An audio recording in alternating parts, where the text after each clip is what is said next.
Samantala, Bureau of Immigration nag-iikot sa iba't ibang probinsya naman upang palakasin ang kampanya laban sa human at drug trafficking. Nagbabalik si Dina Pagibitan. Maraming mga banyaga ang bumibisita o di kaya na may tuluyan ng naninirahan sa Pilipinas. Iba-iba ang dahilan, may legal at illegal. Madalas kaakibat ng turismo sa bansa ang human at drug trafficking na siyang patuloy na tinutugunan ng gobyerno, partikular ang Bureau of Immigration.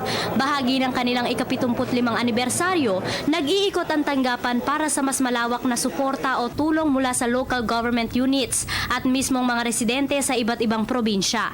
Layon din ito na mailapit sa mga Pinoy at banyaga ang Immigration Bureau at mabura ang kaisipang nakakatakot makipag-ugnayan sa tanggapan. Gusto namin ipakita talaga na ginagawa namin trabaho, hindi namin kaya ito mag-isa.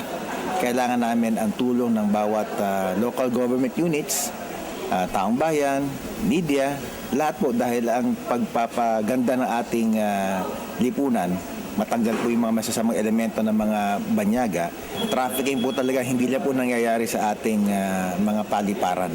Parati kong sinasabi, pag yung biktima at saka yung trafficker ay umabot na sa ating paliparan, medyo tagilid na po yung laban ng gobyerno. Isa sa mga paboritong destinasyon ng mga dayuhan sa bansa ang Cebu. Dahil dito, maraming kaso rin ng human at drug trafficking ang naitatala. Right now, in our detention cell, we have 5 foreign nationals detained for different violation of immigration law.